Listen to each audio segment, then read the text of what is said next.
This video is brought to you by Bitbox NES Game Cases, the best way to store, display, and show off your NES game collection. So be sure to check out stoneagegamer.com/bitbox for more information.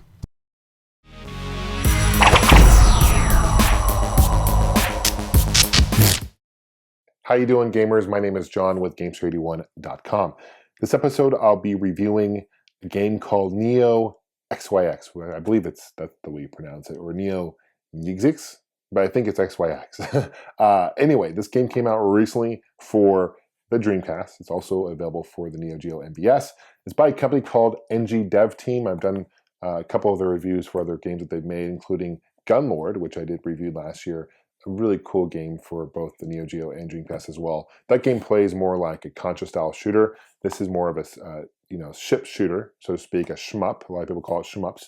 But what's unique about this particular game, it's the first time I've seen this anyway, that you can play both horizontally or you can play vertically. So you can play kind of like R-type style, you can play like Raiden style, right? So it's pretty cool game overall, because that totally changed the whole gameplay value. You can actually beat the game going horizontally, and then you can play vertically, and it's actually a different game entirely as far as gameplay goes.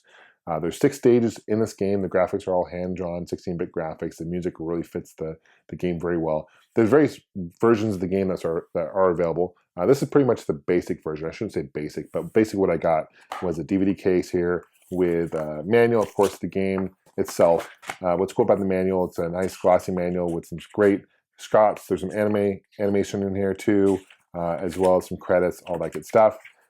There's the deluxe version, which also comes with the CD soundtrack, which is neat. So it's two discs. But it's really cool to see new games coming out for the Dreamcast. It's one of my favorite systems of all time. This is definitely a throwback to the classic arcade shooters back in the day. It's a very challenging game. You only get 8 credits. So unlike an arcade where you can throw some more credits and coins in there, in the Dreamcast version, you only get 8 credits. And once you lose all your lives, you're done. So it is a very challenging game. There's a lot going on all at once. You'll see. I'll show you some gameplay here and do a review over the game here in a second. But you can see there's a lot going on. But what's cool about the Dreamcast, and I think it's a testament to how powerful the system is that there's no lag time and very little load time for this disc. So definitely a game, if you're a big fan of Dreamcast, something certainly look into possibly picking up. I'll put a link to NG Dev Team's website below, so you can order it if you guys are interested. They do ship worldwide, and I do want to mention this game is region free. So whether you live in a PAL region or North America or wherever, it will play. So let me show you some gameplay here. Let me know what you guys think of the game. I appreciate leaving a comment. We'll go from there. Thanks, guys. So when you boot up the game, this is the intro story here, and I love the hand-drawn graphics. They remind me a lot of the style of Super Metroid for the Super Nintendo, just a little bit maybe. But also you have your menu screen, which you have your start menu, which has various options. You have controls, screens, and sound. Here's the controls. You have your basic shot, if you hold down. You have your bomb, which is nice because it takes out everything on the screen, and you have a limited amount of those though. And you go C, which is slow, which doesn't, I don't really know what that does to me. I really don't know, to be honest with you. But you have these medals you collect for points, various objects like a bomb you can collect. I'd say the one thing I think this game is missing is weapon variety. You don't really have weapon upgrades. I think it certainly could add to the value of this game, but it doesn't take away from this game by all means, but certainly I think that would be helpful. Top right corner there is the vertical shot, and then I'm playing here obviously going horizontally. You can play either or. It's the same stage or 6 levels as much before in this game. This game is very challenging. There I am with a bomb. It takes out everything on screen, and it was nice that it not only takes out the enemies but also takes out the weapons as well.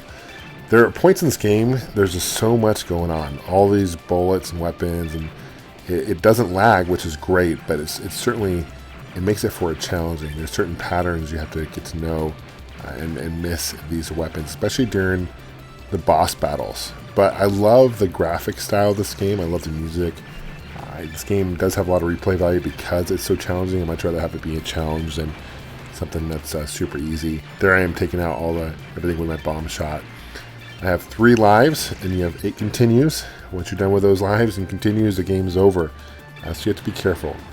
Here is kind of one of the boss battles. You can see what I mean. That's a mid-boss battle. There's mid-bosses, and there's like the end stage boss. Stages range, as far as time, I'd say you complete this game probably in less than a half hour. if you wanted to. If you're good at it, you certainly could finish the game in a half hour, just like most arcade shooters back in the day, so that's nothing new. Here's some more enemies. You can see how much stuff is going on. It just gets really kind of confusing at times, to be honest with you. Here is the boss battle here. Definitely want to use a bomb, take him out. I like the fact that it shows his energy. Doesn't work like a lot of Capcom games where it doesn't really show that boss enemy energy. It just starts blinking. So I do like the fact that they definitely show that. I'm going to show you another stage here. This is kind of water stage. This kind of reminds me of 1942 a little bit, just with the water background. And you got the bridges and stuff like that. But so much going on. But it's definitely fun. Definitely fun to check out. Yeah, I'd be curious also, guys, to hear your thoughts about this game. What game does this remind you of? It for me personally, this game reminds me of like a 1942 meets R-Type meets Raiden a little bit. It's a really fun shooter. Kind of takes a little bit of everything as far as shooters I like and kind of mixes in this particular game. So I do recommend this game. My only gripe is I wish I had more weapon variety for sure, and I wish there wasn't so much going on at some points of the game. But other than that, this game is definitely worth checking out. Let me know what you guys think, and I appreciate you guys leaving a comment. Thank you for that. Thank you for liking this video, for subscribing as always, guys.